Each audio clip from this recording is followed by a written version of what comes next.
እንዴት አመሸ ወዳጄ? ሰላም ነው? እንዴት ነህ? እግዚአብሔር ይመስገን። በእግዚአብሔር ጥበቃ በሰላም ውለናል። ኦኬ። አምሽተን እስከዚህ ሰዓት የጠበቀን እግዚአብሔር ይመስገን አለን። ወንድም ተመስገን። በሰላም ያዋለን አምላካችን ፈጣሪ የተመሰገነ ይሁን። ውሎ ምን ይመስላል? ምን አዲስ ነገር አለ? ዛሬ የት ነው የዋልከው? አጠር አድርገህ ብትገልጽልን እስኪ። እኔ ውሎዬ ያው በስራ ነው ያልኩት። ኦኬ። ለስራ ጉዳይ ረጅም ሰዓት እስከ 11 ሰዓት ተኩል ድረስ ስራ ላይ ነበር። ኦኬ። በጣም ደክሞኛል። ደክሞኝ መጥቼ ደግሞ በድካም ከምተኛ እግዚአብሔር በሰጠን በዚህ በኮሪደሩ ልማት መንፈሳችን እያደስን እንገኛለን። ቦታውን ለማሳየት ያህል ያው ስካይላይት ፊት ለፊት ኦኬ። እዚህ ጋር ደግሞ ሚሊኒየም አዳራሽ አለ። ኦኬ።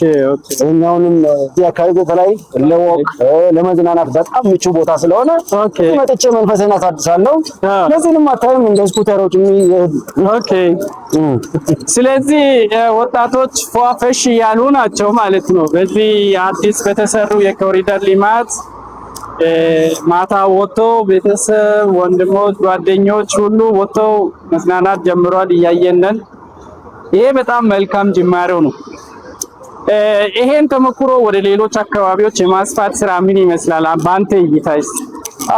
ብዙ ጊዜ እላለሁ ብዙ ኢትዮጵያውያን ጥያቄ ያላቸው ልማት አዲስ አበባ ብቻ ነው እንደዚህ ነው ነገር ጥያቄ ያላቸው። ኦኬ። ጥያቄያቸው ልክ ነው። ከምኞቱ የተነሳ አገሪቱ እኩል ፍትሃዊ በሆነ መንገድ እንድትለማ ይፈልጋሉ። ኦኬ። ግን መሆን ያለበት እየሆነ ያለውም ቢሆን አዲስ አበባ የአፍሪካ መናገሻ የኢትዮጵያ ዋና ከተማ ዲፕሎማቶች ያሉበት ሀገር ስለሆነች ከተማ ትልቅ ከተማ ስለሆነች ምን መሆን አለበት? ልማቱ ከዚሁ መጀመር አለበት።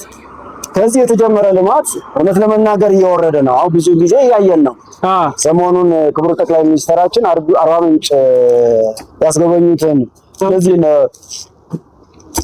ሪዞርቶችን የተለያዩ ልማቶችን አይተናል። እንደዚህ አይነቱ የተለያዩ ቦታ እየወረደ ነው። አይደለም እሱ የገጠር ኮሪደር ተብሎ ገበሬው በተለመደው አኗኗር ከሚኖር ዘመናዊ በሆነ ነገር እንዲኖር እየተሞከረ ያለው ነገር በጣም የሚበረታታ ነው። ስለዚህ እኔ በዚህ አይነት መልክ ነው የሚመለከተው ልማቱ። ኦኬ። መልካም ነው። በክልሎችም ተነሳሽነት አለ። አንዳንድ ክልሎች የተሻለ እየሰሩ ያሉ አሉ። አንዳንድ ክልሎች ደግሞ ገና ጅምር ሂደት ላይ ያሉ አሉ። ምናልባት አሁን የሚሰሩት ስራ ጥንካሬ፣ ጥራት ኖሮ ለትውልድ የሚተላለፍ መልካም ስራ እንደሚሆንም ተስፋ እናደርጋለን። የዚህን ተሞክሮ ያው የግድ ሌሎች አካባቢዎች መውሰድ አለባቸው ብዬ አስባለሁ። በተረፈ እስካሁን ያየነው ነገር ሁሉ ተስፋ ሰጪ ነው። እግዚአብሔር ኢትዮጵያንና ሕዝቦቿን ይባርክ። ለሰጡን ሀሳብና አስተያየት እጅግ አድርጌ አመሰግናለሁ። መልካም ምሽት።